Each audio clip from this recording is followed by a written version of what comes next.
I'm Joseph Kopser. Welcome to another afternoon of Catalyst Talks.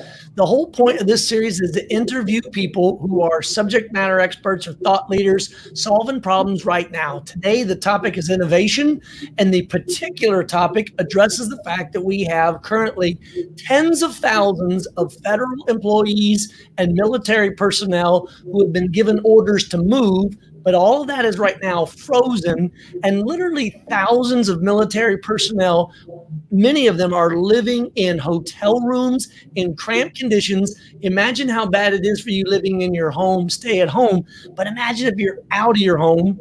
My guest today is Anthony Gantt, CEO and co-founder of AtEase Rentals. He has a novel solution for this problem.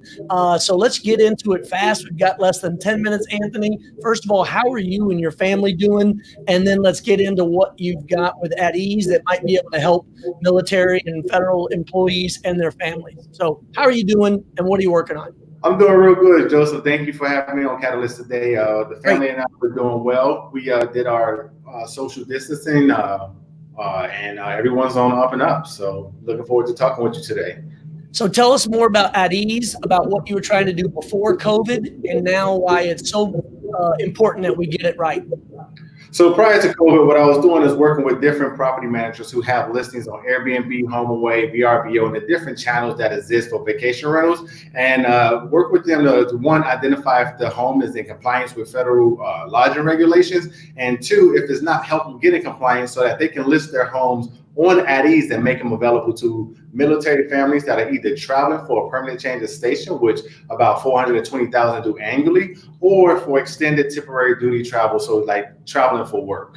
So let's just clarify a few things for our civilian friends that are in the discussion. And by the way, if you're live right now, well, we're live. If you're on Facebook or YouTube following us, feel free to jump in and ask any questions for Anthony.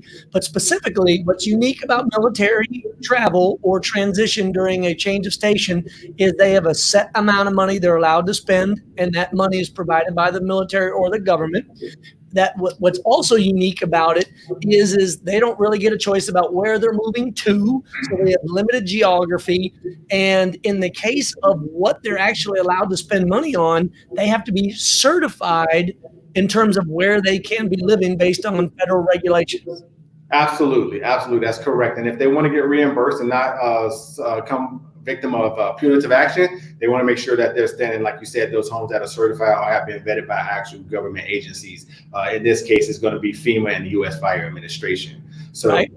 Since COVID-19, like you said, hundreds of thousands of families are in these hotels, cramped, looking for some places that they're on top of each other. Not the ideal situation for anyone that's moving, even right. So not during this whole isolation period. So I'm going to pull up a couple of websites. So right now we'll start with your website and just kind of walk us through how it's designed and how people would find a property using AtEase to be able to get them out of a cramped space or an unfortunate living condition during their change of station.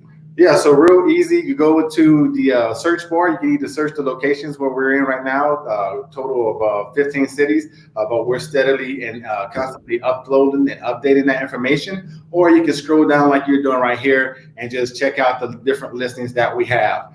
We have some very unique vendors that are helping us. Like you see this Y Hotel, Vector Stay, Righteous Rentals, who have added a preponderance of the listings to our site. And you can go and check out their listing. If you see one that you like, what's unique about this is the site is only showing one listing per page to try to keep it easy and condensed right now. But each location has over 20 different types of units at that property.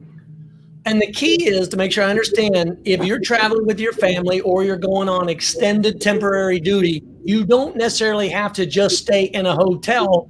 A short-term rental actually can be the solution. That's correct. And with the way things are right now, we know that there are different periods for the permanent change of station time frame. Both of us, you serving and me still serving. We know right now that because the stop happened in March to May, there's a huge preponderance of people that should have been traveling that's looking for something so they can do something right now if they're in a location where we have listings. And then when the floodgates open here in June, hopefully, when the Secretary of Defense gives us the word, Yeah. there's opportunities for more people. So I just pulled up that website right here, talking about Secretary of Defense perhaps easing the temporary stay, and this is all household goods. These are just miles and miles of cargo of people's homes and their beds and their couches. Talk about the number of people, the impact that it's having. For the Army alone, in this article, it's impacting over 48,000 soldiers. So if you talk about the other services that exist, we're looking at as impact upwards to 90,000 service members and families that are being impacted right now, that are staying in hotels or motels or whatever space they were able to find themselves in. And for those soldiers, airmen, Marines, and sailors who were on temporary duty stays, they're finding themselves even staying in barracks rooms for extended periods, or whatever situation or whatever creativity they came up with to accommodate themselves. But again, getting the word out and getting the message out, if those folks are in these unfortunate living conditions, what I'm hearing you say is it doesn't need to be that way. They can go to your website and they can start connecting with people in the communities that you're in. Is that correct? Absolutely. That's exactly what I'm saying is we can connect the host who have the units with the service member who wants to get it out of that situation and go somewhere more comfortable and livable with privacy. Work with us. We'll find the locations, we'll find the host, and we'll connect those individuals. And best of all, the government is still giving you that per diem lodging that you rate. Yeah. And what I like about this, the innovation that I hear is that what you're really doing is taking existing rules and regulations, combining it with an easier, VRBO kind of a model to be able to find it like civilians can do for vacations or for their own temporary. And you've just matched these two together to take out the red tape. Is that an easy way to describe it? That's the perfect way of describing it. I'm a Marine, so KISS is what we love to say. Keep it simple, stupid. So I want to keep it as simple as possible so that I could use it without having to guess over and figure out what I need to do. Okay, so that's about what you're working on. The other thing I like to focus on in these discussions is how you got to now. So that's what you're working on, and we hope that with all the people that I tagged in this, and then when I move it over to LinkedIn, they'll be able to figure out how to share this with their members, and more military and federal families can find this resource. So with the minute and a half that we have left, how did you get to now? How did you think that you could be an entrepreneur? How did you figure out that there was a way to be innovative about applying the solution? Because, this isn't easy and no one made you do this. How'd you get to now? I got to now by being the person who lost $1,200 when I used a vacation rental off the site. And out of frustration saying, hey, I can afford this at my graded rank, but I know there are service members who can't. So how do I make a solution for them? And I just called everyone in the book, from the Department Defense Management Office all the way to the GSA. And finally, I got invited. Like, hey, you keep emailing us and calling us. We have a meeting in Washington. The people who you need to talk to are going to be there. Can you make it? And I said yes. Awesome. Okay. I see you're wearing the t-shirt. Great use of branding for Bunker Labs. I'm a big fan of Bunker Labs, Todd Connor and the whole crew that built that. I'm very proud to say I was one of the very first companies ever in Bunker Labs in the summer of 2014. And Ride Scout, our company, was the first company to ever exit out of Bunker Labs. Talk about what that community and that network has done for you.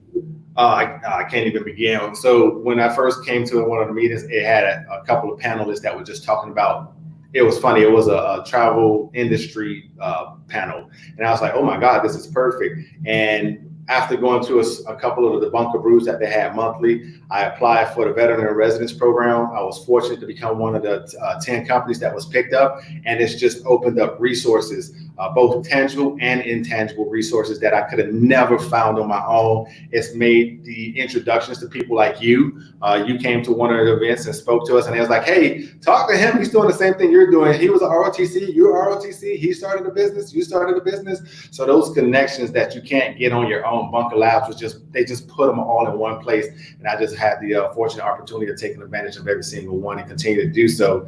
To today, I'm a city lead for Austin's Bunker Lab chapter, to where I get to use some of the resources I found to help other veteran and military spouses and military affiliated companies get the same opportunities I had. Perfect. Well, I'm going to end this twice, once in under 10 minutes for LinkedIn, and then once in 11 minutes so we can post again. So for the LinkedIn watchers, thank you very much.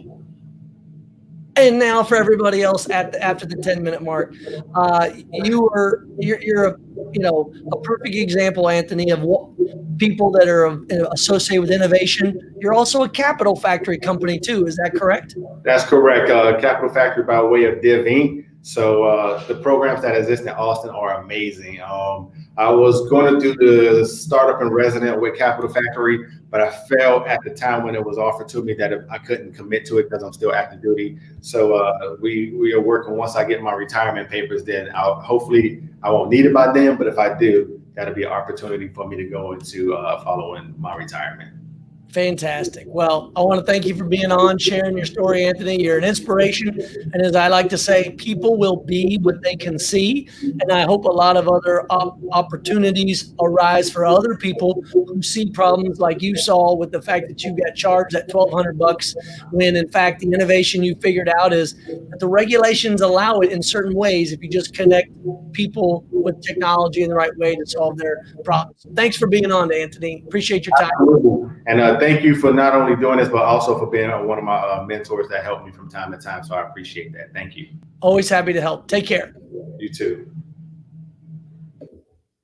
So again, these are short, sweet, to the point. I enjoyed getting to talk to Anthony. Hopefully you as well. If you know military families or federal families that are in transition, by all means, look down below in the section at the end, which is all of the resources in the description.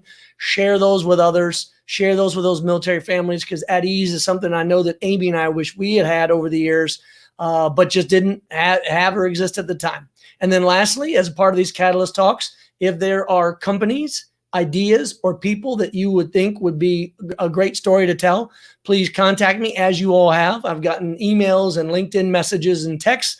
Facebook is probably the last good place to go to. I did discover a few messages over in Facebook for whatever reason. My Facebook Messenger doesn't send them all my way. LinkedIn is where business gets done anyway, so hit me up there. Thanks again for being a part of these, and I look forward to seeing you. You can always reach me at josephkopser.com or on LinkedIn. Take care. Have a great afternoon.